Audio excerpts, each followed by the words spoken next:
You just press play on the Last Breath Huntcast, home of the Huntroversy.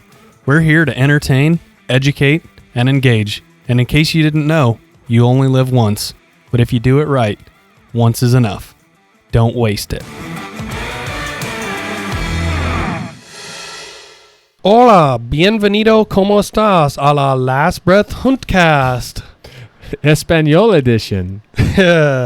This is episode number 154 of the Last Breath Huntcast, home of the Huntroversy, presented by Badlands Gear. Check them out at badlandsgear.com. Save yourself some money on there, actually up to 30% off using our code LASTBREATH22BL30. No uppercase. Those are all uppercase characters, sorry, and there are no spaces in between. Another interesting partner that we have coming aboard right now, the Exodus MMT.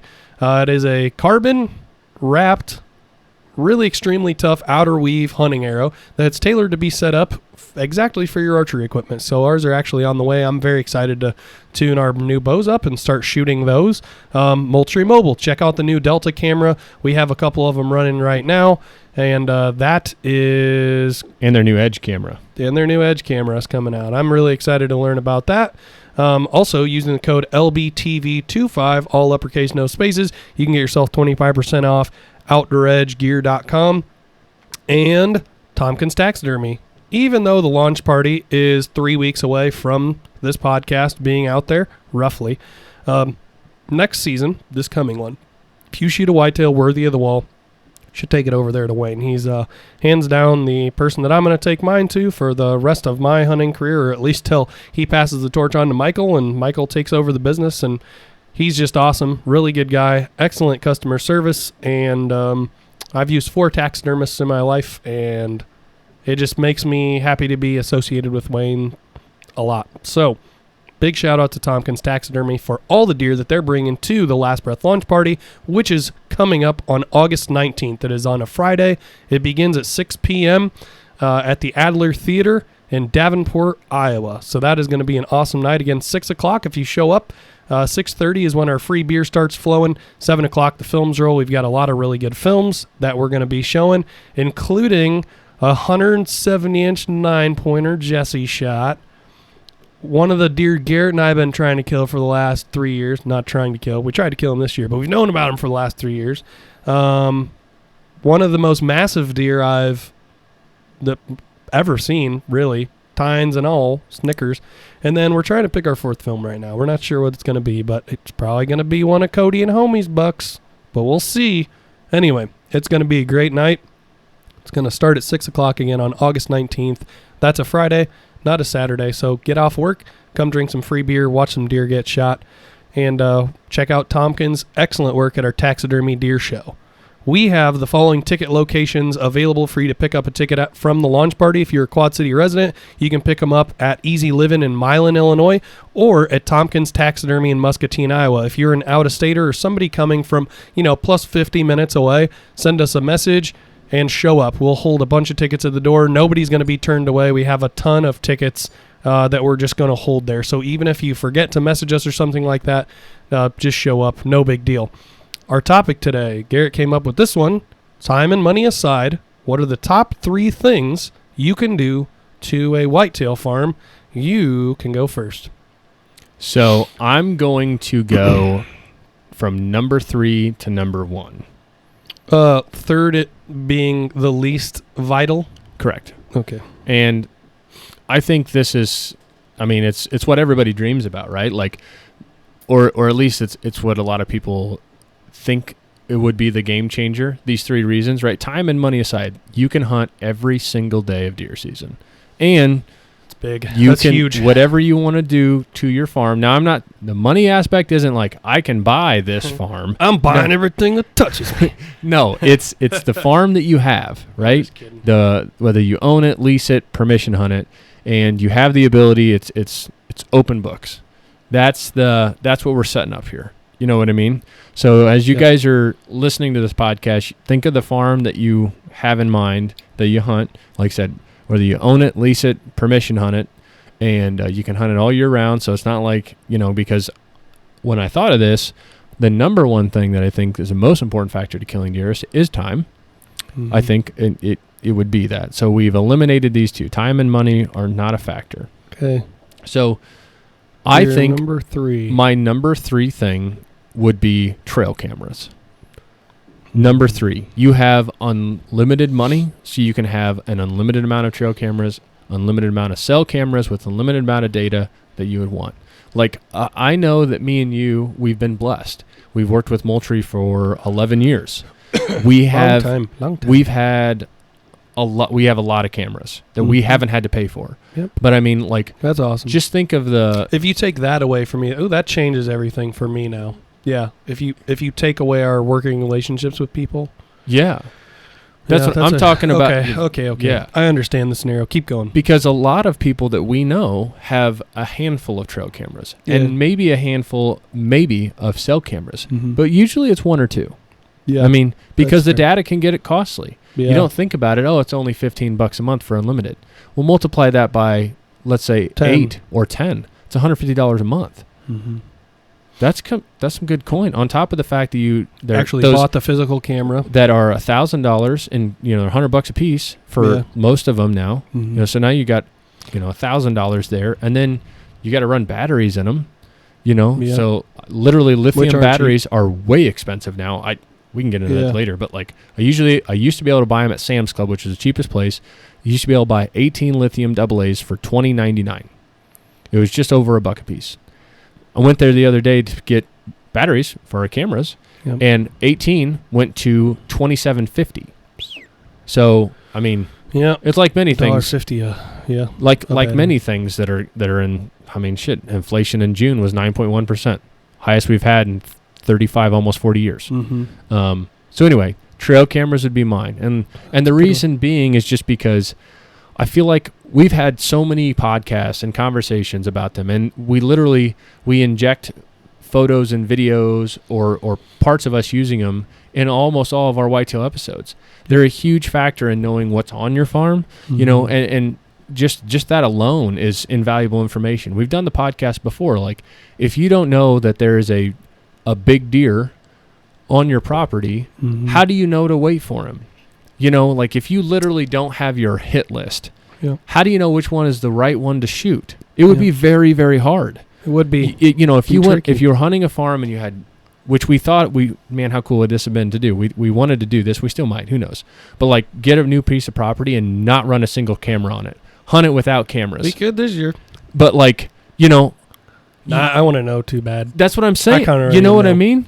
But that's like you shoot a deer that you think would be great, and then you check your cameras at the end of the year, and you're like, holy shit, there was that running. You know what I mean? Mm-hmm.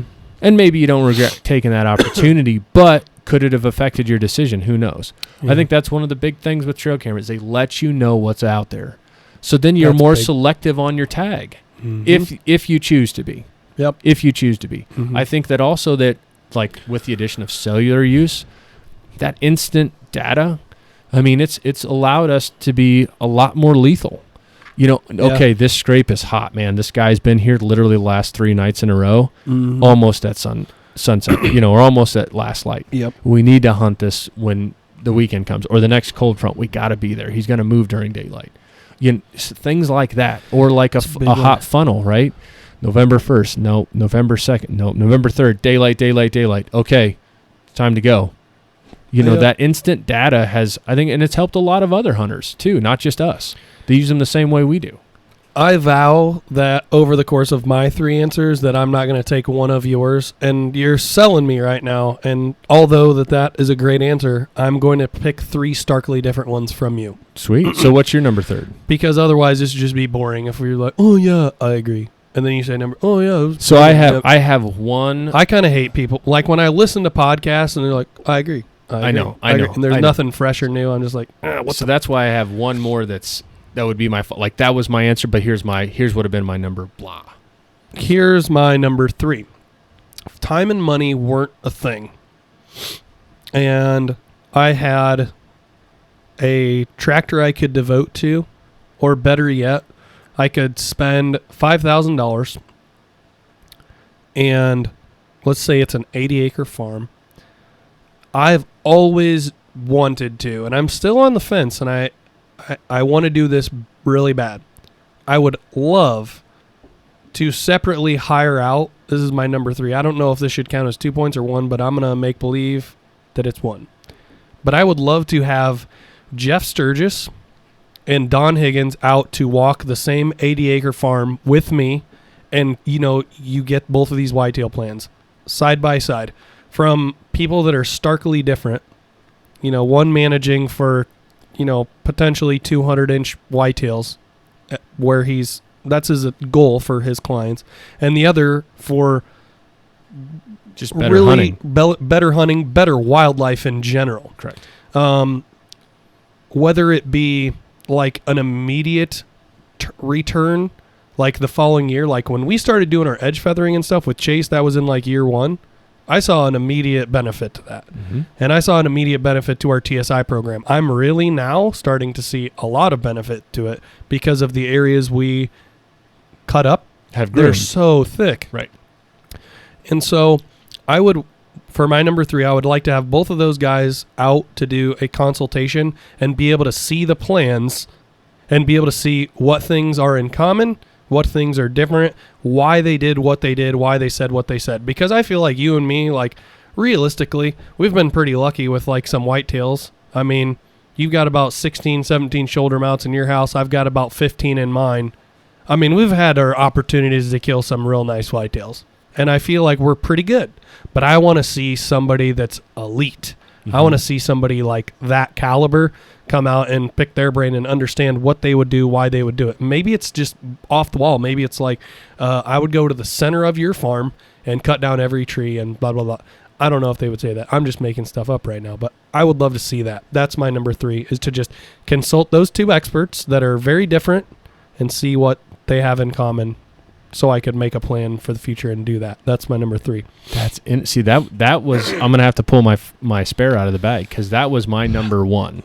Okay. And I'll allude to why it was my number 1 after I say my number 2, because I'm gonna have to anyway. Okay. So obviously I'm a big totally agree. It was my number 1 thing. My number 2 thing would be the ability or means, like essentially having a tractor with the equipment to be able to do food plot and maintenance work. Now, when I say that, again, it's my number 2 thing is a tractor. It's not like any major equipment, no dozer, excavator. It's a tractor, and it can be a good sized one, but you have a bucket, you've got a brush hog, a sprayer, planter, right? You have enough Tiller, to be able to little do. disc. Yeah. Yep. And that's a lot of money. It's a thing that a lot of guys like. I mean, we don't own one. Yeah, right? I'd love to have like a $30,000 really nice setup. Yep. So I feel like that would be number 2, because having that gives you the ability to implement a lot of things on your farm.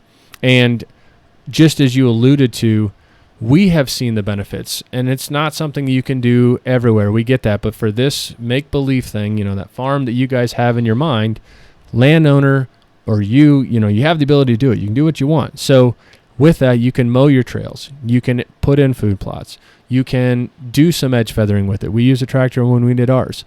And it opens the door to essentially Pandora's box of what I consider management.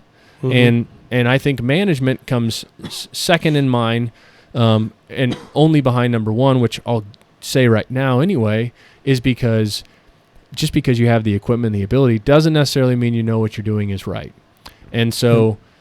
But that being said, the beautiful thing about the scientific method, about trial and error, is that if you plant something that doesn't work, if you do something that doesn't work, it's never permanent.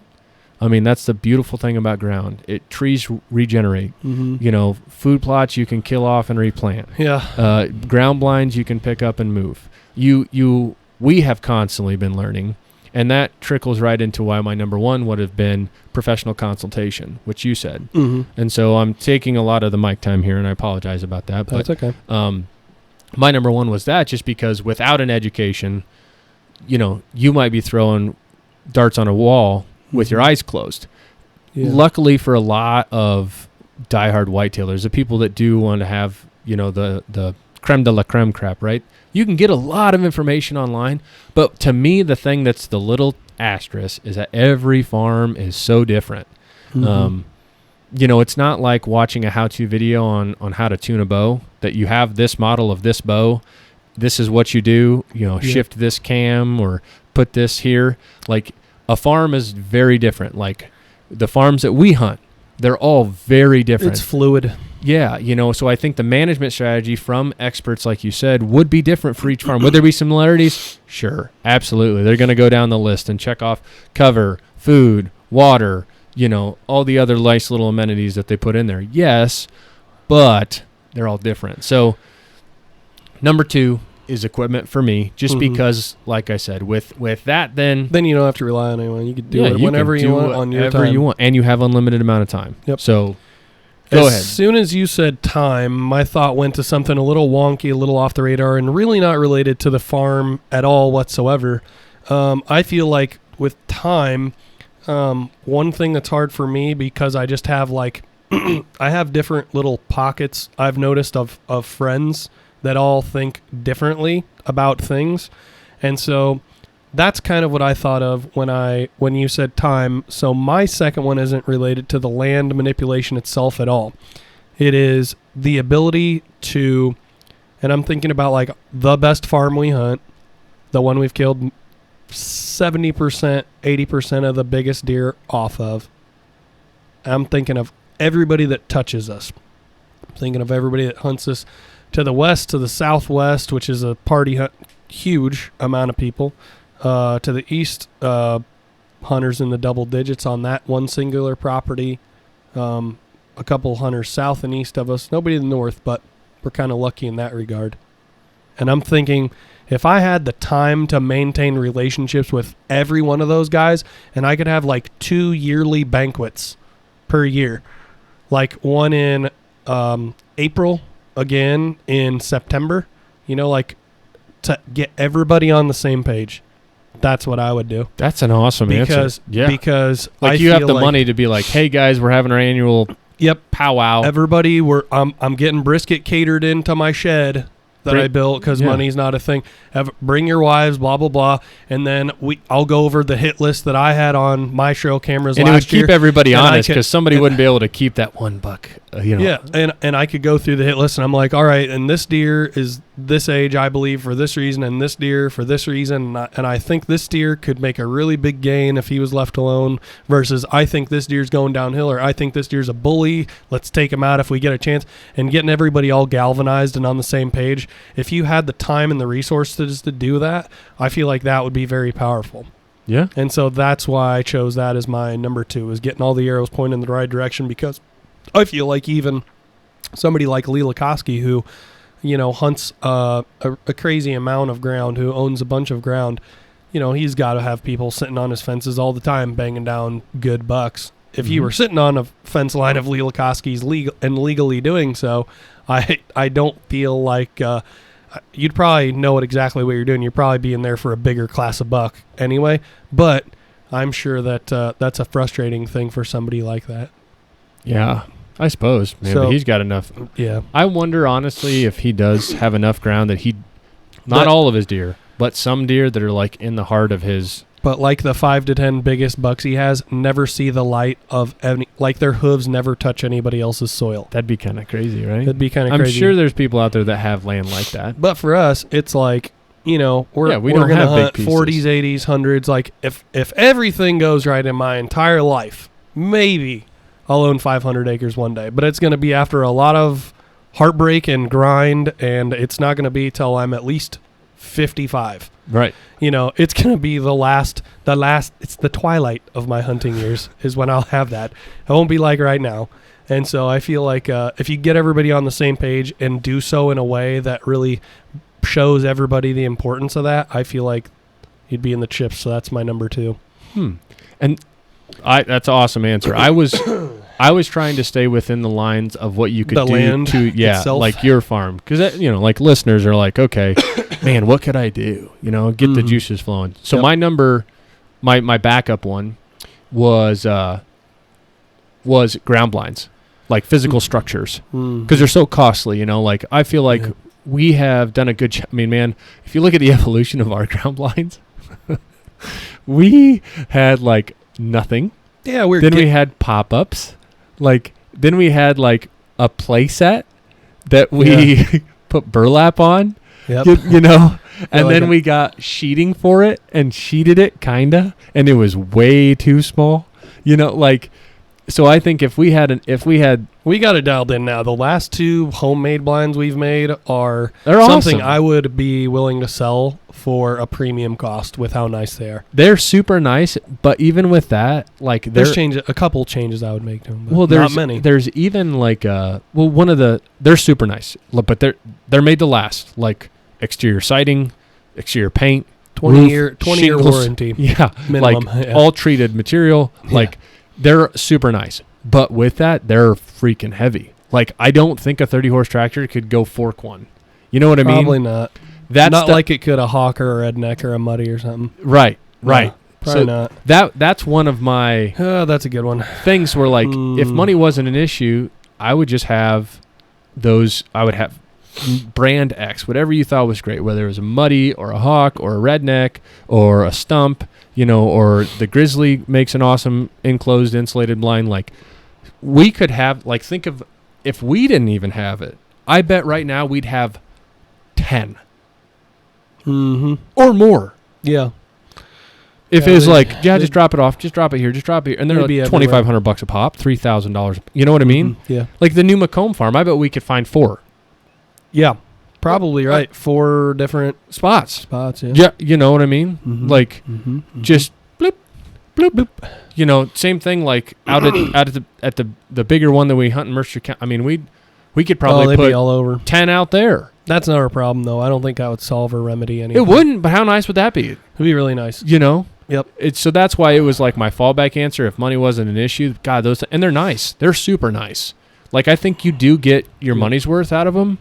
Yep. Because they last so long. We've had a good experience. So is that your number one? Just no hella blinds? No. My number one was Consultation. Oh, okay. But I had to pivot. I had to give a third answer. Yep. So no. Okay. So my 3 was trail cameras. I feel like those are trail cameras, tractor, and then the Consultation, which was your number 3. Which was my number 3. And just like you said, man, like how much could you just soak up from those guys? My number 1 is a tool, but it's just the most aggressive fucking tool that you could get. I want to get a dozer with a 30-foot wide blade. I think literally do every... they make those? I don't know, maybe. Jesus Cat's probably got one. Christ. Dude. Yeah, you could sell that dozer and buy a farm. A 30-foot blade? I don't even know. Maybe I'm making that. 20, I'm sure they 20 make foot one. wide, Some like giant I'm talking earth like mover. Over at what the heck? What's off the Rock Island Beltway? Martin. Over at Martin Equipment. I'm talking the biggest dozer that they have that's like 8 feet tall at the peak of the blade. I want to buy a dozer because literally every whitetail thing that you wanted to do, you could do with a dozer. You could make trails all over your property and being like, yep, that are 20 feet wide. I want to move a trail that way. Yeah, but it would pave the way to everything. Like with a dozer, putting a food plot in, it is truly user's choice. Wherever they you want. can be wherever. I'm talking a dozer that will snap down 200-year oak trees. Like, yep, pluck them out like a freaking cherry, man. I want it like a dozer to play around on. Think about a watering hole. Dig the blade in, push it. There you go. You got a, however wide the blade is, by that deep you have a trough. Pond. Yeah. You could pop them in all over the place. Food plot's not big enough here. Okay. This row of trees is getting you. Okay. You want to feather an edge? Tilt the blade and drive. It's a done now. It's a done deal. Yeah. You could do anything you wanted to with a bulldozer. And I feel like I would love to play on one.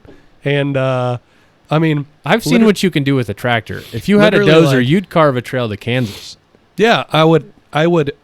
Every fence line on the outside of my property, I would push down all the trees, so that way anybody that was like trying to creep on a line, they'd be like, this sucks. Yeah, a big mussy gnarl of trees, and so I would feather everything that I wanted. I would put food plots wherever I wanted them. I would make any trail that I wanted to. And if I could like shrink or grow the size of the dozer, like if I could get 2 dozers, one like about with an 8 foot, an 8 foot wide, or one that's like mega giant. If I could have both, then I got my little trail dozer, but then I also have the dozer that I can build a pond with. I mean, that's the tool I would buy. I think that's the ultimate whitetail landscape tool. So that's the number one thing. Yep.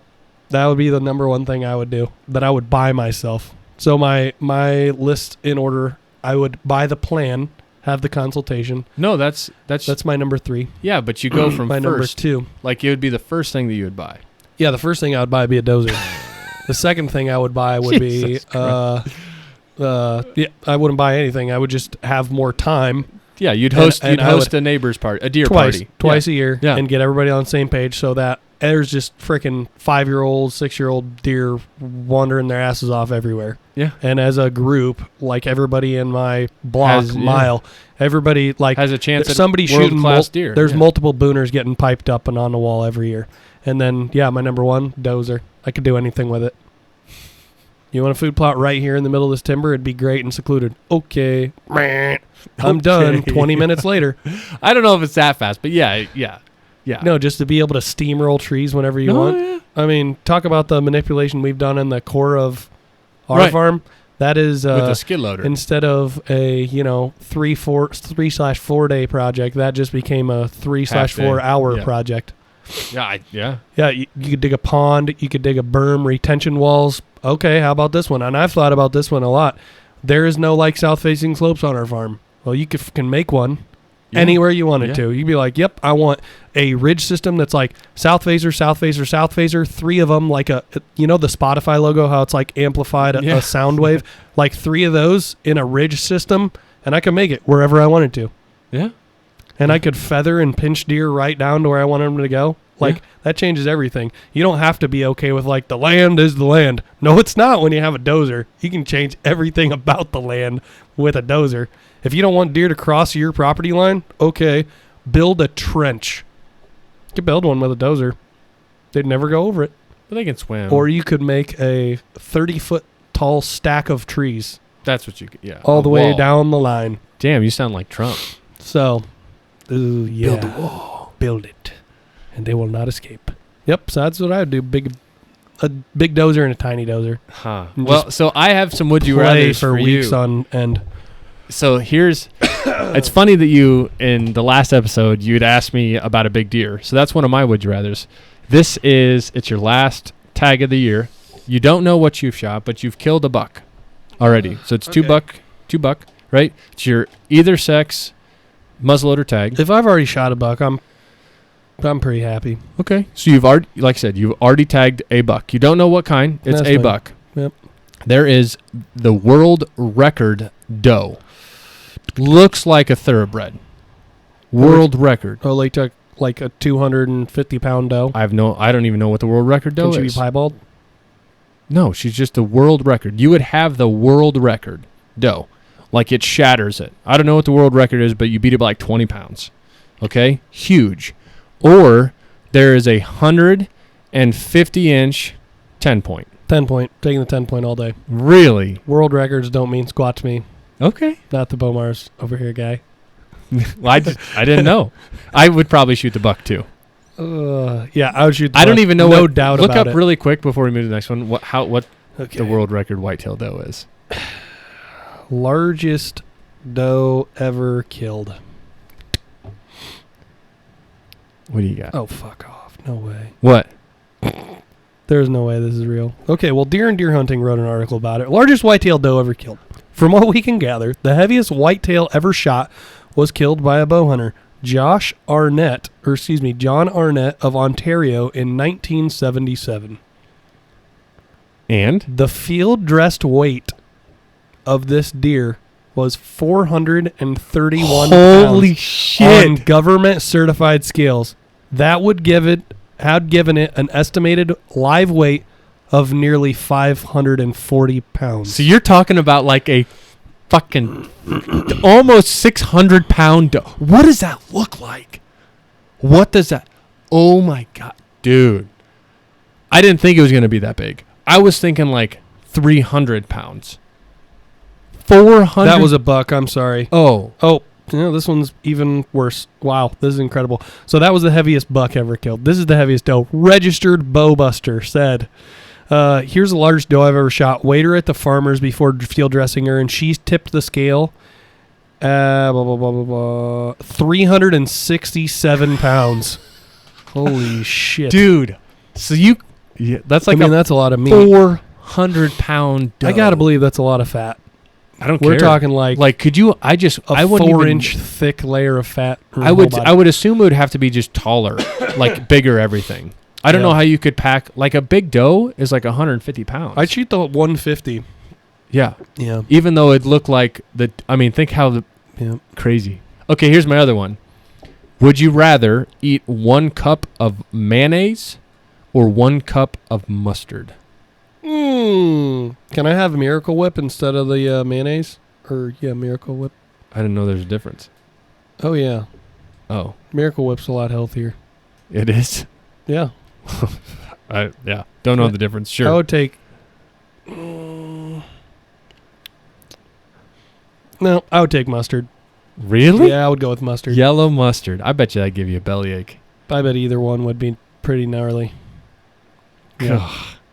Okay, last one. Would you rather shoot a 65-pound grass carp with your bow or a 65-pound wolf? I feel like a 65-pound wolf is pretty tiny. It's pretty small. That's like borderline juvenile. This would be like a pup. From what I understood, it was about not a juvie, but it is a youth. It's a youth wolf because a full size wolf get like into the 200s. I would shoot the wolf. I'd shoot the wolf. Huh? Yeah. Yep. At least I could do something nifty with the wolf, because I wouldn't want a full body carp mount. Dude, it could look so cool with the arrow coming through it. Yeah. Nah, get like I don't know. fake water. I don't know I would ever get a carp mounted. How ridiculously expensive would that be? I would mount a Fish juvenile are wolf. so expensive. Fish are way more expensive than big game. It's wild. Okay, what do you got? Would you rather go shoot your number 1 target buck on any given year or go on an all expenses paid trip to Africa 5-animal limit? Gosh, that's a good one, man. Yeah, it is. Like, because, me and you know how much it means to kill, like, your number 1. Mm-hmm. But Africa's, I don't know if it's but ever going to be in the cards. 5 for free one time. Yeah, because that would be something I don't honestly know if I'll do. Just, the money, and there's other things I would rather do than Africa. I know, but it's free. Yeah, I know. And 5 animals, I like know. an impala and a so kudu. I'm doing Africa. I would as well. Hog hunt or a gator hunt? Gator. Absolutely. But you just get 1 gator. Yeah. You get unlimited hogs? Yeah. Okay. Bowfish, grass carp, or flying carp? Grass carp. Deer hunt this next season. Deer hunt North Dakota or South Carolina? That's a good one, man. That's another. I'm going to go with in both states, you stand a decent chance if you're in there early enough to kill a velvet buck. Yeah. My reason for North Dakota is because of the late season. If I don't have an opportunity in early with velvet, which I know that there's some pretty forgiving seasons. South Carolina has an early rifle season. I know. That's why I'd pick it. Yeah. Early rifle, killing a velvet buck. Okay, would you rather hunt traditional equipment, public land, Michigan for deer next year? Or what? Or just not hunt deer and only hunt turkeys? Would you rather get your balls kicked in enough all year long like that? I would honestly rather just hunt turkeys. Yeah, me too. Seriously. That'd be tremendously frustrating. It would, I thought about like, man, just fucking, and then it'd be about like 2 weeks in, I'd be like, this sucks this greatly. Sucks. I'd at least What'd you see today? Nothing. How about yesterday? Nothing. What about the day before that? More One people. Doe. Yeah, people. I'm averaging 0.2 deer sightings a day. I see one every 5. No, that'd be... I always see a lot of deer when I go up to the cabin, but... There's a ton of deer in the state. There's a lot of deer in the state. In pockets. I feel like there are certain pockets that are just hunted the shit out of, and wouldn't want any part of that, especially with trad equipment. Ooh. Be real tough. Okay. That rounds us out of this one. So again, the launch party, August 19th, Adler Theater, Davenport, Iowa. Doors open at 6 p.m. Beer flows at 6:30. Films roll at 7. You can pick your tickets up at Tompkins Taxidermy in Muscatine, Easy Living in Milan. If you're traveling for more than 45 minutes away, for example, if you live in Galesburg and you're like, I work in Galesburg or I work in Peoria, don't make a 50-minute trip up to Easy Living in the Quad Cities. Just send us a message on social, and we'll hold tickets for you at the door. We're going to have ample tickets. We're not going to turn anybody away. So we'll see you on August 19th, Friday, at 6 o'clock in Davenport, Iowa, at the Adler Theater. Go ahead and hop in our Facebook group, The Last Breath Inner Circle, because we're going to start posting all of our updates that are going to happen in there. Thank you again for listening to the Last Breath Huntcast. Do you have anything for the good of the cause before we get off here? I'm pumped, man. We're almost there. Okay, till next time. Don't waste it.